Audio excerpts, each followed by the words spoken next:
sobrang bango. Hipon. Medyo mataas daw ang cholesterol nito. Iniiwasan ng mga health conscious. But from time to time, it's okay para satisfy ang cravings natin ng soda.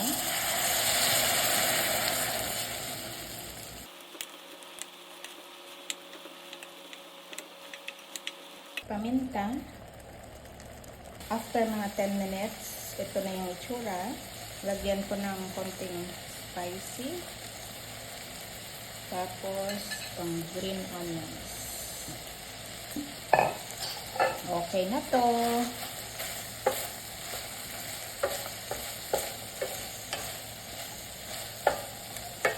Tikman natin.